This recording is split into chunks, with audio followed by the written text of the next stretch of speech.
আশেপাশের সুপার শপগুলোতে সব কিছু মিলে গেলেও এই দেশি মুরগিগুলো কিন্তু আমি পাই না, যার কারণে আমাকে একদম বাজারের ভিতর যেতে হয়।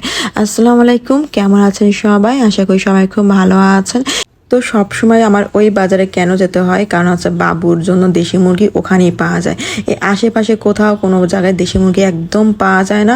আর আমার ছেলে তো দেশি মুরগি ছাড়া আমি অন্য কোনো মুরগি খেতে দিই না, কারণ সব মুরগি আসলে বাচ্চাদের দিতে হয় না। দেশি মুরগিটাই সবচাইতে ভালো ওদের পুষ্টির জন্য। তো আমি এই একবার এনে রাখি, যাতে করে রোজ রোজ তার ওই মুদি বাজারের দিকে আর কি বড় বাজারগুলোর দিকে তো আর যাওয়া যায় না, তাই না? এই জন্য আমি বেশি করে এনে রাখি, যাতে করে এটা প্রায় 10 দিন মতো চলে যায় বা 12 দিন মতো চলে যায় এরকম। তো যাই যখন তখন শুধু মুরগি তো আর কিনে আসা হয় না। আসলে শাক সবজি দেখলে না আমাদের মানে শুধু এগুলো কিনতে ইচ্ছা হয়, মানে ফ্রেশ ফ্রেশ সবজি দেখলে আমার খুব কিনতে ইচ্ছা হয়। খাবো কতটুকু জানি না, নষ্ট হয় প্রায়, কিন্তু তারপর আমার কিনতে বেশ ভালো লাগে। তো একটু শাক পাতা এগুলোই নিয়ে আসলাম, কারণ হচ্ছে ভারী সব সবজিগুলো ঘরে ছিল।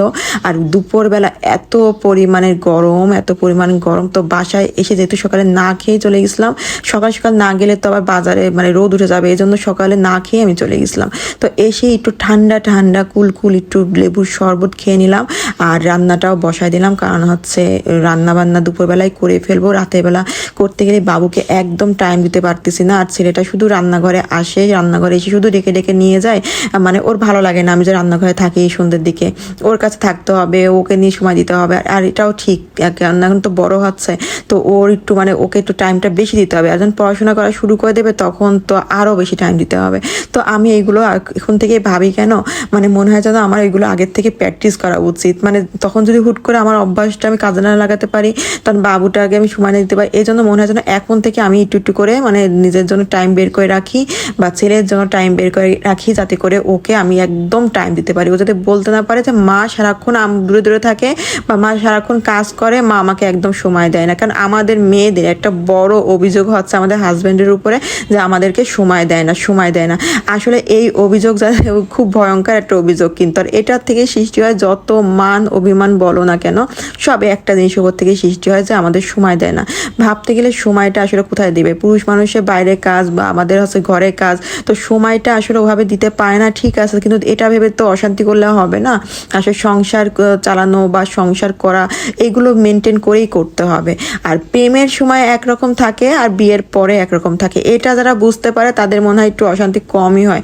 কিন্তু যারা বিয়ের আগে প্রেমেরটা এখন বিয়ের পরে ধরে, তারা আসলে ওইটা হজম করতে পারে না, তখনই বেঁধে যায় গন্ডগোল।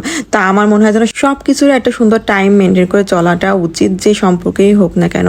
যেহেতু আমার ছেলের জন্য আমার আসলে মন চাই সবসময় ওর জন্য টাইম রাখি, আর ও আমাকে ছাড়া এক মুহূর্ত মানে এই ঘর ও ঘর করে না, মা থাকতেই হবে কাছে। তো আমি যদি সারাক্ষণ রান্নাঘরে পড়ে থাকি, তো আমার বাচ্চাটা তো একা একা ফিল করবে না। তো আমি এই জন্য এখন দুপুরবেলায় সব রান্না করে রাখি, আর রাতের বেলা যদি হালকা পাতলা কোনো কিছু করা থাকে তো ওইটা একটু তাড়াতাড়ি করে চেষ্টা করি। আর এই যে 2 তরকারি রান্না করে ফেললাম, তো ওর বাবা যেহেতু রাতেই শুধু খাবে, তো তার জন্য তুলে রাখবো। আর আমাদের দুপুরে বাসি মাসি দিয়ে আসলে মেয়েদের যে অভ্যাস, ফ্রিজ খুললে প্যাস শুধু বাসি আর বাসি, তো এই সব দিয়ে আসলে আমাদের হয়ে যাবে। তো কেমন লাগলো ভিডিওটা কিন্তু অবশ্যই জানিয়ে দিও। আর আমার পেজটা যারা এখনো ফলো দেয়নি, তারা সুন্দর সুন্দর একটু ফলো দিয়ে কমেন্ট করে যাও। সবাই ভালো থেকো, আল্লাহ হাফেজ।